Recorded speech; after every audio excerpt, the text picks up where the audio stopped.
बिस्मिल्लाहिर्रहमानिर्रहीम। अस्सलाम वालेकुम। मैं हूं गुलफाम चौधरी। आप देख रहे हैं मेरा फेसबुक पेज और यूट्यूब चैनल। पाकिस्तान की सियासत में आमतरीन डेवलपमेंट्स हो रही हैं और मुसलसल डेवलपमेंट मुतवक्के हैं। हर आने वाला दिन पिछले दिन से ज़्यादा अजीब तर होता जा रहा है, क्योंकि पाकिस्तान की सूरत हाल दिन ब दिन बदल रही है। इस हवाले से हमारे साथ मौजूद है सिद्दीक जान साहब। उनसे जानते हैं कि पाकिस्तान की सियासत में कौन सा बौछार आने वाला है और क्या डेवलपमेंट मुतवक्की है। सिद्दीक जान साहब से बात करते हैं, हमारे साथ रहिए। पिछले 4-5 दिन में और आगे भी अगर वो प्रेस कॉन्फ्रेंस करते हैं, ज़ाहिर है उससे दबाव बढ़ता है, एक नैरेटिव बनता है। नैरेटिव के मैदान में फिर आप देखें कि अब हर मंगल को इमरान खान की बहनें जाती हैं अडयाला के बाहर, जुमेरात को सुहेल आफरीदी अब कल आ रहे हैं अडयाला के बाहर, हफ्ते इतवार को वो स्ट्रीट मूवमेंट कर रहे हैं। तो अब 3 इवेंट्स तो पूरे हफ्ते में हैं ही हैं। 8 फरवरी तो आगे है, यानी ये अब 8 फरवरी से पहले भी 8 फरवरी के बाद ये 3 इवेंट तो हर हफ्ते होने ही होने हैं। और साथ ही तहरीक तहफ़्फ़ुज़ पाकिस्तान, मेरी इतला है कि 8 फरवरी के बाद अगली कॉल की उन्होंने तैयारी कर ली है कि उन्होंने क्या कर रहे हैं, और कुछ तो बहुत एक्सट्रीम स्टेप्स के ऊपर वो गौर कर रहे हैं, बहुत एक्सट्रीम स्टेप्स के ऊपर वो गौर कर रहे हैं। और जो मुझे नज़र आ रहा है वो ये है कि 8 फरवरी की हड़ताल भी मैं तो उसको कामयाब देख रहा हूँ। बावजूद इसके कि तहरीक इंसाफ के एमएनएज, एमपीज और टिकट होल्डर्स 90% से ज़्यादा वो इसके ऊपर गद्दारी कर रहे हैं। वो इसके ऊपर ना अपने सोशल मीडिया पे वीडियो पैगाम जारी कर रहे हैं, ना ट्वीट्स कर रहे हैं, ना डोर टू डोर कैंपेन कर रहे हैं। उसके बावजूद मैं 8 फरवरी को इसलिए सक्सेसफुल देख रहा हूँ कि 8 फरवरी 2024 भी सोशल मीडिया की वजह से सक्सेसफुल हुआ था। सोशल मीडिया ने 8 फरवरी की 2024 की कैंपेन चलाई थी, उन्होंने निशान याद करवाए थे, उन्होंने सब कुछ किया था। उम्मीदवार तो ग्राउंड पे ही नहीं थे। अब भी सोशल मीडिया पूरे का पूरा 8 फरवरी के ऊपर बात कर रहा है, और फिर जो लीड करने वाले हैं वो मुखलिस हैं, वो इखलास से काम कर रहे हैं। जितनी अथॉरिटी महमूद हसन जगज़ई साहब, अल्लामा राजा नासिर अब्बास साहब और सुहेल आफरीदी इस्तेमाल कर रहे हैं, इससे 20% भी अथॉरिटी अगर सलमान राजा साहब बतौर सेक्रेटरी जनरल अथॉरिटी अपनी एक्सरसाइज कर लें तो सूरत हाल आपको अक्सर तब्दील नजर आएगी। लेकिन इन्होंने बहरहाल तय कर लिया है कि 8 फरवरी के बाद आगे क्या करना है, उसके ऊपर इन्होंने जो हिकमत अमली बनाई है वो ज़ाहिर है। मैंने कल रात जो मेरी बात हुई है तहरीक तहफ़्फ़ुज़ पाकिस्तान की कुछ शख्सियात के साथ, उनमें से वो डिवाइडेड हैं, यानी नेकनियती के साथ डिवाइडेड हैं।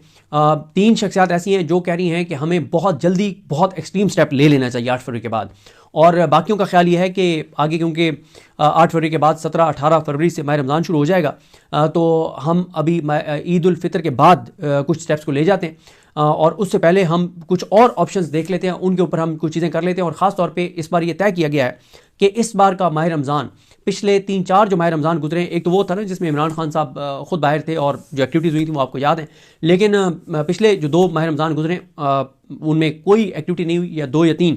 लेकिन इस बार का माह रमज़ान मुबारक मुख्तलिफ होगा। इस बार एक्टिविटीज़ की जाएंगी, और ऐसी एक्टिविटीज़ की जाएंगी जिससे इस सिस्टम के लिए बहरहाल परेशानी रहे। और यही अब इनका ये तय हुआ है कि तहरीक इंसाफ की तंजीम, मरकज़ी तंजीम कुछ करती है करे, नहीं करती भाड़ में जाए। एमएनएस, एमपीएस, टिकट होल्डर्स कुछ करते हैं करें, नहीं करते भाड़ में जाएं। हम इखलास के साथ इन्होंने फैसला किया है कि आगे बढ़ते चले जाएंगे, नए नए महाज खोलेंगे, और 8 फरवरी के बाद मुख्तलिफ एम्बेसीज़ के साथ इंगेजमेंट शुरू होंगी, उन सफारतकारों के साथ मुलाकातें शुरू होंगी, इंटरनेशनल मीडिया के साथ ही मुलाकातें करने जा रहे हैं। और स्ट्रीट मूवमेंट में सुहेल आफरीदी की तरह अल्लामा राजा नासिर अब्बास साहब और महमूद हसन जगज़ई साहब वगैरह ये सब निकलने लगे हैं। और इस निज़ाम के लिए इन्होंने ये तय किया है कि हर दूसरे तीसरे दिन एक नया महाज हमने खोलना है और इस सिस्टम को थकाना है। और जो इंटरनेशनल इस वक्त जो इश्यूज़ हैं उसके ऊपर भी इनको टफ टाइम देना है। अब आप देखें ना कि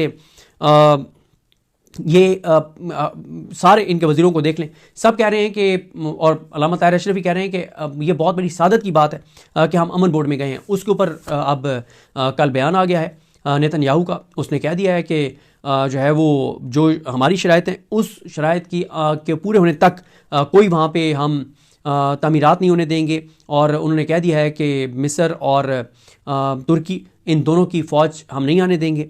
और उसने और बहुत कुछ कहा है जिसका बराह रास्त असर जो है वो हुकूमत के ऊपर होगा, क्योंकि वो ऑन कर रहे हैं। शहबाज शरीफ साहब ने ऑन कर लिया है कि काबीना ने फैसला किया है, और हालांकि काबीना के मेंबर्स कई ऑफ कैमरा कह रहे हैं कि काबीना में तो ऑफ द रिकॉर्ड बता रहे हैं कि बिल्कुल काबीना में तो दूर दूर तक इसका जिक्र कोई नहीं आया। बल्कि मैं सलमान आबिद साहब का ट्वीट पढ़ा था जो कालम निगार भी हैं, कि एहसन इकबाल साहब ने तो कहा है कि ये इतनी कम टाइम था कि हमारे पास मुशावरत का टाइम ही नहीं था, हम इसको असम्बली में पार्लियामान में लेकर जा ही नहीं सकते थे। तो इनके अपने बयानात जो हैं वो नहीं मिलते। लेकिन अब जो तहरीक तहफ़्फ़ुज़ पाकिस्तान 8 फरवरी के बाद की हिकमत अमली पे अभी से वो गौर कर रहे हैं, तैयारी कर रहे हैं, तो इसका मतलब क्या है कि वाकई 8 फरवरी नुक्ता आगाज़ है, 8 फरवरी नुक्ता इख्तिताम नहीं है, नुक्ता अरूज भी नहीं हो सकता, क्योंकि तहरीक तहफ़्फ़ुज़ पाकिस्तान ने तो अपनी अथॉरिटी एक्सरसाइज करना आप शुरू किया है। इसके बाद कुछ वो ये इलेक्शन कमीशन वाले मामले को भी टेकअप करने जा रहे हैं। 8 फरवरी के बाद कुछ और वो चीज़ें करने जा रहे हैं। और लेकिन वो ये समझते हैं कि 8 फरवरी से पहले एक्टिविटीज़ अगर कुछ और करेंगे तो उससे फोकस हट जाएगा। तो वो ये चाहते हैं कि अभी टोटल फोकस जो है वो 8 फरवरी पे रहे, और वो बहुत कॉन्फिडेंट हैं कि हड़ताल ये कामयाब होगी। और उस दिन कुछ वो केपी के अंदर रिलीज़ भी प्लान कर रहे हैं। वो ये समझते हैं कि रिलीज़ भी बड़ी सक्सेसफुल होंगी। और जो केपी है, केपी हुकूमत और केपी की तंजीम जो जुनेद अकबर साहब वगैरह हैं, उनके ऊपर भी बहुत दबाव बढ़ता चला जा रहा है। कल भी आपने देखा कि बहुत सख्त सवालात का सामना करना पड़ा शाहिद खटक साहब को, जिस पे शाहिद खटक साहब से ये पूछा गया कि आप लोग केपी बंद क्यों नहीं कर देते, इस्लामाबाद केपी पंजाब और केपी के रास्ते मुनक़ता क्यों नहीं कर देते। तो उसमें उन्होंने यही कहा कि हमने जो फैसला करना है वो हम अपने तौर पे नहीं कर सकते, ये फैसला पॉलिटिकल कमेटी ने करना है। और अब पॉलिटिकल कमेटी जो पीटीआई की है उसके ऊपर भी बहरहाल बहुत ज़्यादा दबाव बढ़ा है कि आप लोग क्या कर रहे हैं, कि इमरान खान को 2 माह हो गए मुकम्मल तौर पे आइसोलेट हुए हुए, उनकी बहनों से मुलाकात नहीं हो रही, बुशरा बीबी साहिबा की 3 माह से फैमिली से मुलाकात नहीं हो रही, और इमरान खान साहब के केसेस भी नहीं लग रहे, और आप लोग कोई हलचल करते हुए नज़र नहीं आ रहे। तो उनके ऊपर भी दबाव बढ़ रहा है। ज़ाहिर है केपी हुकूमत में भी दबाव बढ़ रहा है, केपी की तंजीम के ऊपर भी दबाव बढ़ रहा है, तहरीक इंसाफ की मरकज़ी तंजीम के ऊपर भी दबाव बढ़ रहा है। और जिस तरह से तहरीक इंसाफ का सोशल मीडिया अब MNAs और MPAs और टिकट होल्डर्स की तस्वीरें लगा के, उनके हल्का नंबर लिख के और उनके शहर लिख के ट्वीट्स करना उन्होंने शुरू कर दिए हैं।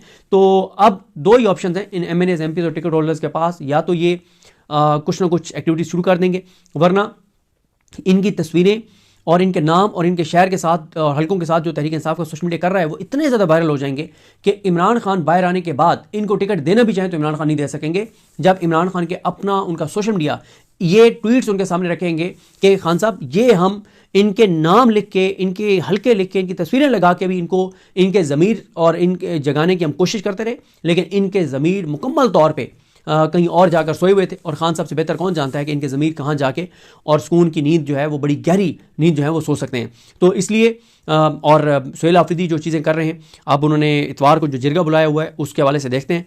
मुझे तो उसमें भी एक बड़ी चीज़ें बड़ी तसादुम की तरफ जाती हुई नज़र आ रही हैं। मुझे तो टोटल आगे जो है वो इस लड़ाई नज़र आ रही है, क्योंकि इमरान खान ने मज़ामत और लड़ाई से ही बाहर आना है। और पहले ना मज़ामत हो रही थी ना लड़ाई हो रही थी, क्योंकि जिनके हाथ में बागडोर थी वो कंप्रोमाइज़ थे, चाबी ले खिलौने थे, ले लेते। अभी भी तहरीक इंसाफ की मरकज़ी तंजीम आपको उस तरह से सिंसेयर नज़र नहीं आती इमरान खान के साथ या इस कॉज के साथ जिस तरह से होना चाहिए। लेकिन क्योंकि इस वक्त लीड कर रहे हैं जो शख्सियात वो बहरहाल सिंसियर हैं, तो इसलिए दबाव तो बढ़ता चला जाएगा और लड़ाई बढ़ती चली जाएगी। और मैं अक्सर इस बात का हवाला देता हूँ कि ये निज़ाम ऐसा नहीं है कि बहुत ताकतवर है, ये निज़ाम बहुत कमज़ोर है। जो नकदा कोका बर्दाश्त नहीं कर सकता, जो इमरान खान की तस्वीर पतंग के ऊपर बर्दाश्त नहीं कर सकता, जो ज़ुरैन निज़ामानी के कॉलम का बोझ नहीं बर्दाश्त कर सकता, तो वो निज़ाम, इसका मतलब है कि बहुत कमज़ोर निज़ाम है।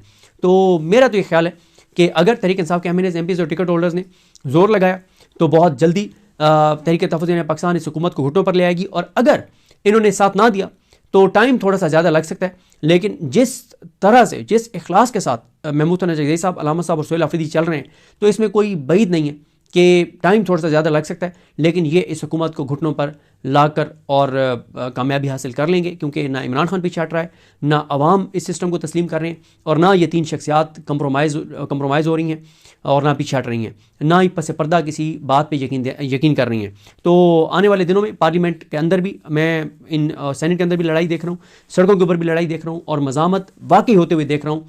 तो वकीलों के ऊपर बहुत प्रेशर आ रहा है, और वकील भी अब ऐसे नहीं चल सकता जिस तरह से।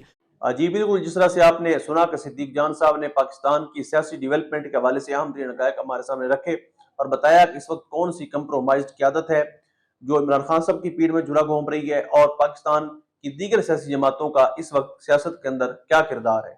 अब तक के लिए इतना ही। अपने मेज़बान को इजाज़त दीजिए। पाकिस्तान जिंदाबाद।